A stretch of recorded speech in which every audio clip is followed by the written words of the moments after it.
Hello, hello, the Puppcorns say hello. Hello out there, hello. We hope you like our show. We're glad that you are here today, and we would like to loudly say hello, hello. The Puppcorns say, the Puppcorns say, the Puppcorns say hello. Hello, my name is Lois Walker, and I'm one of the Puppcorns. The Puppcorns is an educational and entertainment troupe, and our shows feature large puppets, music, lots of audience participation, and Canadian legends.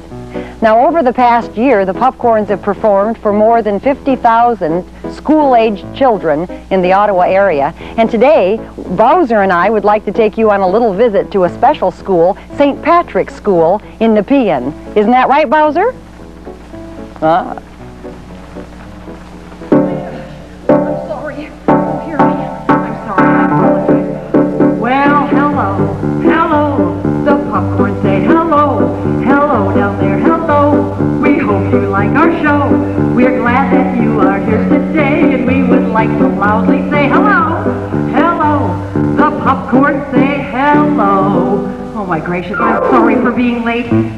Did you hear the girls talking about me? Those blonde creatures? Yeah. Well, I'm sorry. You see, they're right. I am always late. But you see, I'm a puppeteer. You know, I have a lot of jobs to do behind the stage. I have to put my hand inside the puppets and make the voices. And sometimes I am late, but I apologize. I'm here now. I am part of the Puppcorn Puppet Theater. That's our sign, and those are the pictures of some of our puppets. Oh, wait a minute. Before we get going, I should tell you something. In a puppet show, you know, there are live people who are alive, you know, and then there are some pretend people, the puppets, right? Well, I am one of the live people.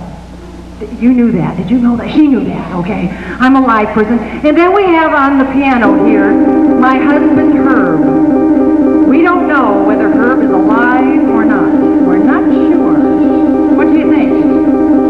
You think he's alive? She thinks you're alive, Herb. That's the nicest thing anybody said to him all day. Anyway, you take Herb and the piano, and the puppets in the back, and my stage manager, who I'm going to bring out right now. Stage manager, could you come out, please? I'd like to introduce you to my the fellow who's the boss of the whole show. Here you go. Oh, you can see his back there. Do you have a front, sir?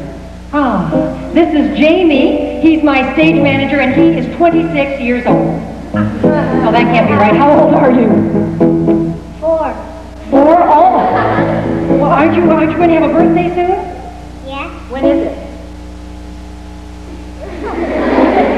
June 28th, right? And how old will you be on June 28th? 5. 5. You see, he's a very responsible fellow. Will you give him a nice round of applause? Thank you. Okay. Well, you take the pianist and the puppets and Jamie and myself, and you mix us up in a great big stew. Now, the stew turns out tasting a little bit like the Puppcorns. Yeah, that's right, I think so. Well, hello back there, hello. The Puppcorns say hello. Hello back there, hello. We hope you like our show. We're glad that you are here today, and we would like to loudly say hello. Hello. The Puppcorns say... I forgot my line. What am I supposed to say? Oh, hello, that's it, hello. Right there in the front. What do you do? Who's over here? Ah! How do you do, Ermengarde? Hello there, Mabel.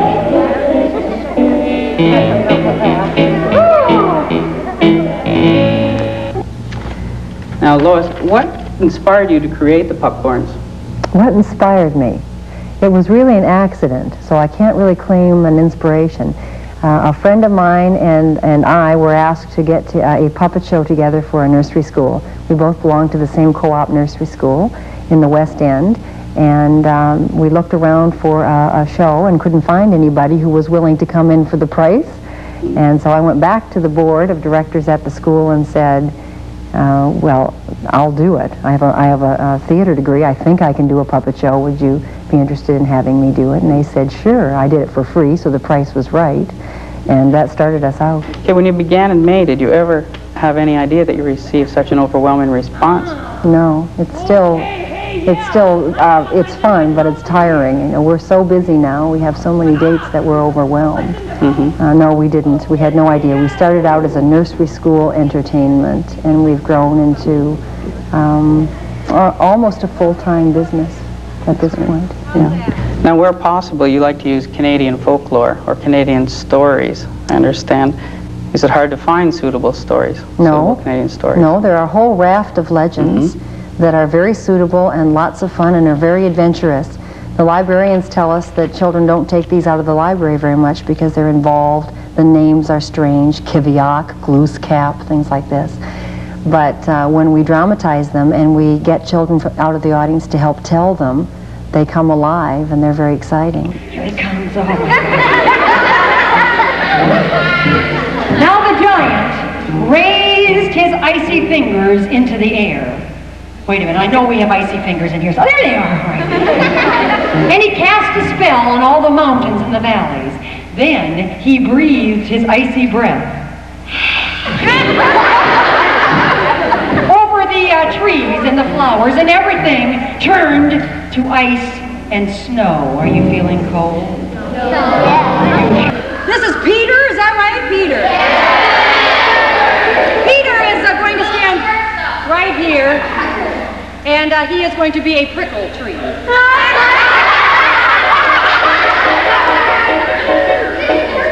All right, put your hand up if you would like to play the part of a tree who's been around for a long time. Have you been around for a long time? Come on up.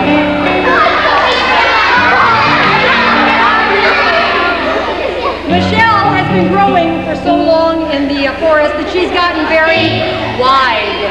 There we go, very wide. I need one more. This person is going to play the tallest tree in the forest.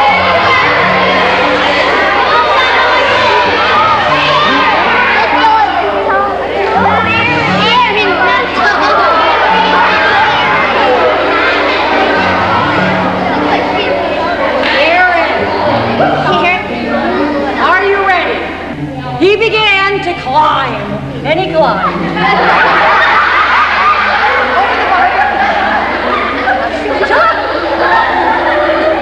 Until he got almost to the top of the tree, and then what happened? No, he got to the prickers. Oh, gosh!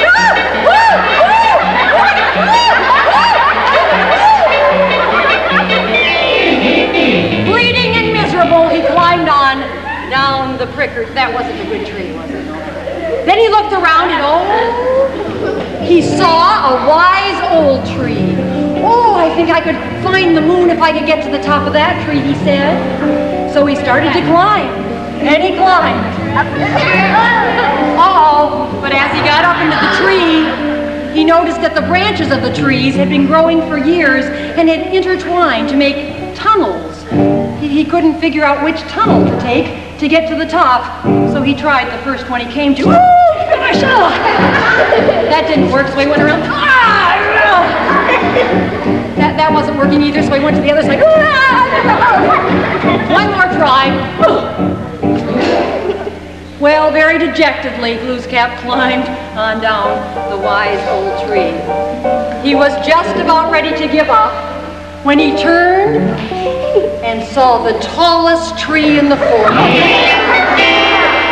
Oh, he said, wait a minute, I'll never get to the top of that tree, it's too tall. Well, I'll have to try. So he took a deep breath, and he started to climb. Up he went. It was a long way over the humps and the bumps, the bark, the branches. But finally, after a long climb, he reached the top of the tree. He was so happy to be there, he took a deep breath, and then he looked at the view. Oh, that's a good-looking view. And then he turned to see if he could find the moon, and there in the sky, he saw the beautiful moon shining to light his way. Can you give a nice round of applause for the trees and the moon?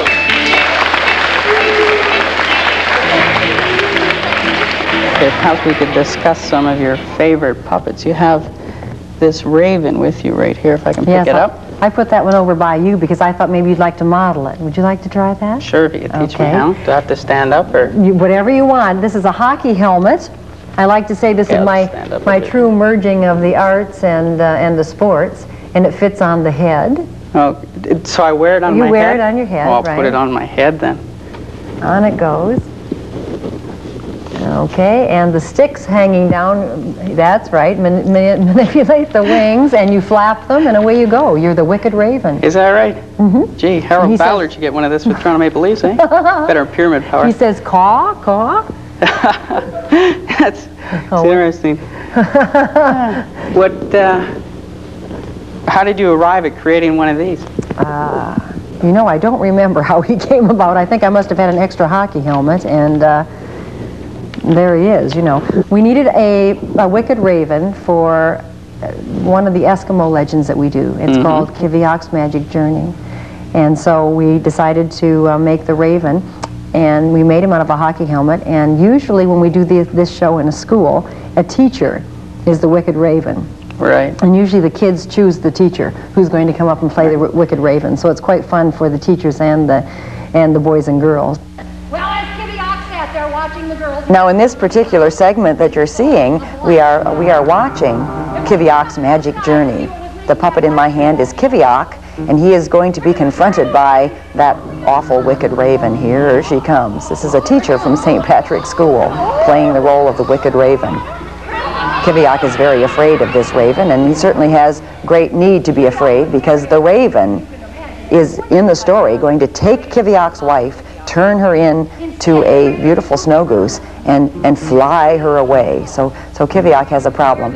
You can see the feather coat, which is the magic coat used by the raven to turn TVO's wife into a snow goose. And there she goes. Our troupe likes to take a written Canadian legend and then adapt it so that we can create special visual effects and increase the audience participation. In this way, we can reshape a legend and give it a dramatic form. Sitting on the shore. He heard that Inukpluk was a very nice giant, so he wasn't afraid, and he went right up to him and crawled up to where he could speak with the giant. He asked the giant if the giant had seen a beautiful snow goose flying overhead. The giant thought for a moment, and then the giant answered. He said, "Why, yes." You see that? Yes. There it is. I saw that beautiful snow goose.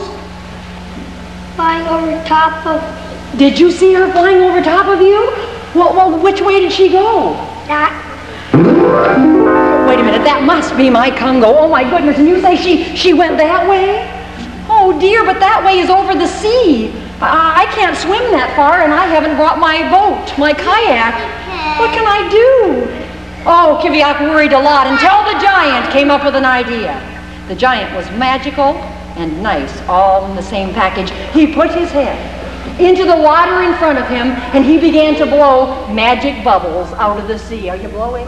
We like to bring people out of the audience to play individual parts, but we also like to involve the entire audience. Now that audience had better be ready for almost anything, because here comes a terrible fight between Kiviak and that wicked, wicked raven.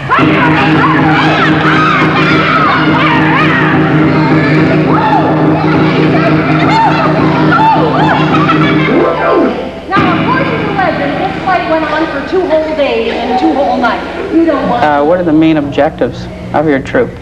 Well, the main objectives, probably the first objective, I guess I should say, would be to inspire children to make puppets. We use only puppets that are made out of what we call junk, things from the house.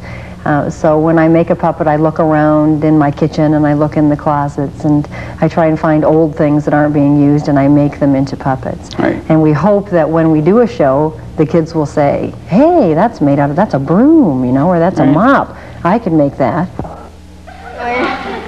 If you're babysitters, I don't know, some of you may be babysitting and you might want to make a fast puppet for a little one. This is made out of a, what do you think? Pointy again? Milk carton? Yeah, a milk carton, right. I put my hand in the back, and there are two little holes. You just cut the mouth in the milk carton where you want it and decorate it. Put some tape on the back so that it opens and shuts, and you've got yourself... This fellow's name is Antonio, and he likes to eat the spaghetti. You know, in one of the other schools, they suggested we put a big hole in his mouth and then pull spaghetti through, you know, string or something. So I think we'll do that one of these days. Oh, here's a nice fellow. James, can you make him work? This fellow's name is Big Mouth. Oh, there he goes. His tongue is all twisted around there. Put up your hand if you know what his body is made from. 77? You got it on your shirt. I just read the numbers there. Yeah. What do you think? Paper towel rolls. Toilet paper rolls. It could be toilet paper rolls. This is the paper towel roll. We just cut one where we wanted the head or the neck to be, or the mouth, I guess I should say. And then you put a stick on the top part and decorate it. And he's got a spool, an empty spool for his nose. I had some glitter at my house, so I made him very fancy, but you don't have to. Oh, yeah, that can be last. How about this one? This fellow looks like he's very complicated and expensive, but he's not. He's made out of paper bags, these sandwich-sized paper bags. There we go. And his mouth is made out of the styrofoam trays that you find under meat. I don't think we have time today to pass them. His teeth are made out of a cut-up Baskin and Robbins ice cream container, and so are his eyes. And then we had some extra felt around the house, so we decorated him. But you can use crayons or paints or shredded paper or anything else you'd like. This one I like to show, especially to older people, because if you're babysitting and you have a very unhappy little person, you can make a puppet that pops out of a cup in just a few seconds. Can you pop her up there, Jamie? Here she comes. Just get her way up high so everybody can see her. There she comes. Okay. You know what? What's it made out of? Sure. A marshmallow. A marshmallow. You know what that is? When Sesame Street started, Jim Henson had no idea what would happen with his Little Muppets. No, that's right. And since then, none of the other major networks, Canadian or American, have developed another show to challenge the Sesame Street creatures. Do you have any aspirations of going that far? No, I couldn't dream that far, really. I don't think I could see us going that far.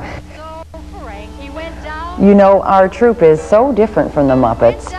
One of the differences is that we've evolved into a family troupe. We use all the members of our family in the performances. Herb and I have 3 boys, Joey, Danny, and Jamie, and they help us whenever they get the chance. This is my oldest son, Joey. He's 10 years old. Gonna tell you no lie. Johnny was here about an hour ago with a girl named Nellie Bly. He was your man, but he's doing you wrong. Mr. Troll suggested that maybe Pierre the clown, and here is my friend Pierre. Oh, he's being brought out by Danny. Danny, do you know if Pierre would like to hear a story today? What do you think? Yes. He would. Does he have a special story that he'd like to hear? Yes. Oh, good. Listen, if you'll leave him with me, I'll find out just exactly what story he'd like to hear. Thank you very much, Danny. And away he goes. Oh. This is my friend Jamie. He's my severest critic. Jamie, do you think we should have guns in our story? No. No. Do you think we should forget about the guns and do something else? And I don't like swords. You don't like swords either. All right, we'll try not to have swords. Thank you very much. All 3 of the boys help me make puppets out of old things we find around the house. I often send them out on scavenger hunts, and they come back with second-hand materials. I'm wearing second-hand hats, second-hand clothes. For me, I've even got a second-hand nose. Even our piano in the parlor, Lois bought for 10 cents on the dollar. Second-hand eyes, I'm wearing second-hand ties. I never get a single thing that's new. Even my head and nose, 2 parts I adore, are made from old foam rubber which were cushions before. Everyone knows that I've got second-hand toes from Second Avenue.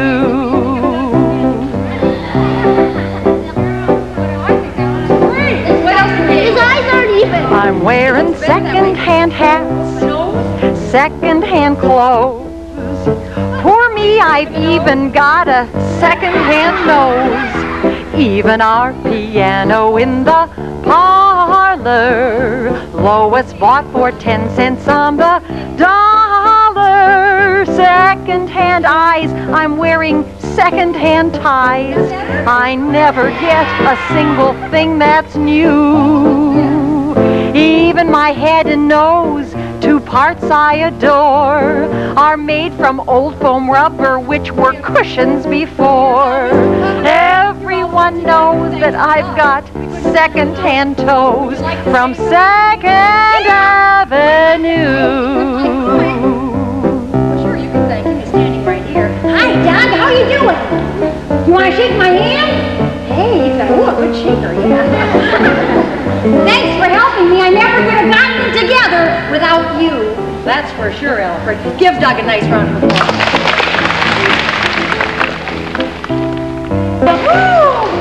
Thank you very much. Look what a good job they did. They got Herbie D's head right up here. Herbie, now that you're up, I hope you're feeling better, and I would like you to help me with the rest of the show. Me? Me help with the rest of the show? You've got to be kidding.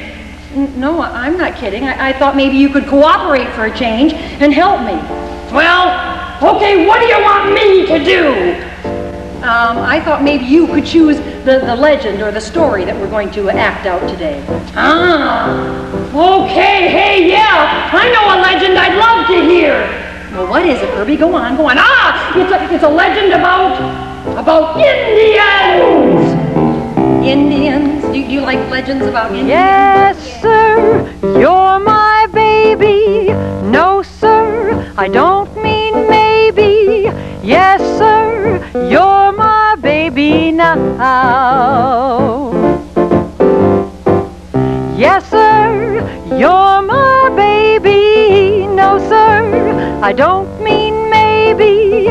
Yes, sir, you're my baby now. Well, listen, Herbie, will you listen to me? By the way,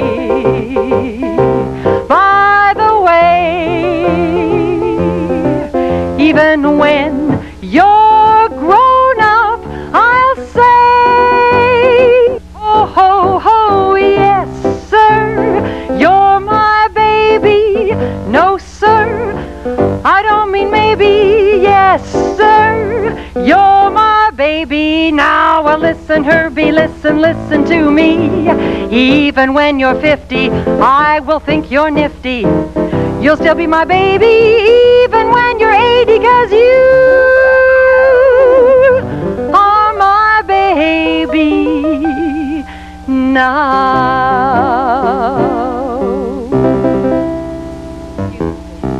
Yes, Pierre. I suppose in one way we are like the Muppets in that music is very important to us. Our show has become more and more musical as we've progressed, and now the Puppcorns can offer fairs and shopping malls and large crowd special events, a special variety show which features large puppets and catchy tunes and group sing-alongs. My husband Herb plays honky-tonk piano, and all the boys love to sing. Johnny were lovers.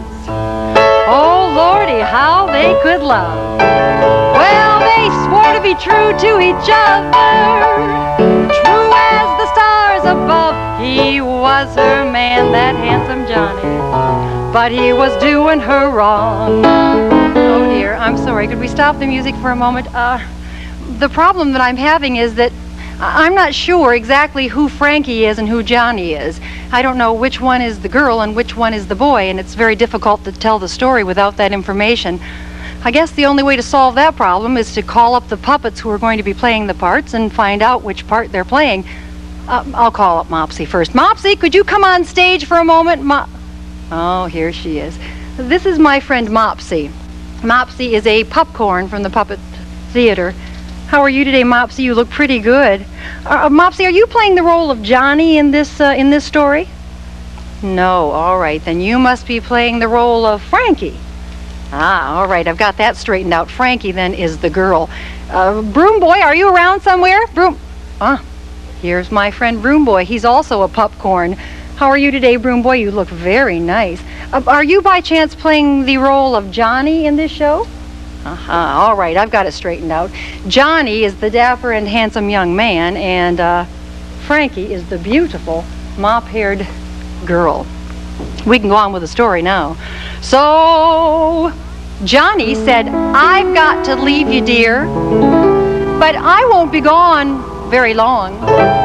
Now don't you wait up for me, Frankie, nor worry while I'm gone. He was her man, I don't believe a word he says, but he was doing her wrong. The Puppcorn show is very dependent on audience participation. We need people from the audience to come up and work our puppets and become props and sometimes become characters in the stories we're telling. Here, the students at St. Patrick's School work giant bird puppets to the well-known tune of Zippity-Doo-Dah. Black and white and bluebirds near my shoulder. It's the truth. This is the last time, teachers, I promise. It's actual. Here they come. They turned it into a round. That takes talent. Okay, girls. 1, 2, ready, sing. Okay, everybody in the audience, flap your wings. Here we go. This is the finale. Wonderful feeling. Wonderful day. Very nice. Will you give a nice round of applause for all these funny teams? Good job.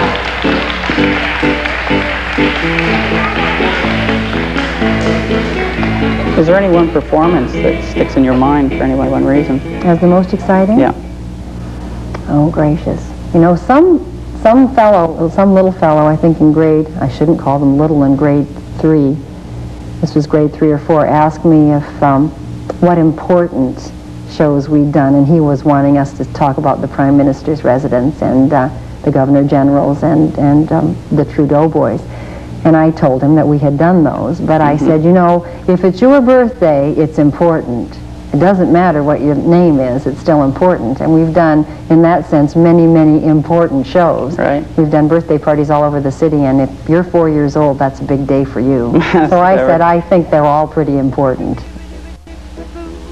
Do-do-do-do-do-do, Scooby-Dooby-Doo-doo-doo. Scooby-Dooby-Doo. Scooby-Dooby-Dooby-Doo-doo-doo. Scooby-Dooby-Doo, Scooby-Doo-doo-doo-doo-doo-doo. Scooby-Doo-doo-doo, Scooby-Dooby-Doo. Scooby-Dooby-Dooby-Doo-doo-doo, Scooby-Dooby-Doo-boo-boo.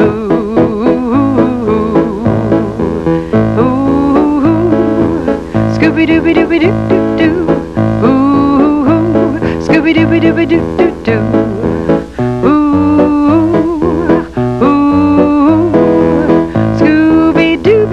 Scooby-Dooby-Dooby-Doo-doo-doo.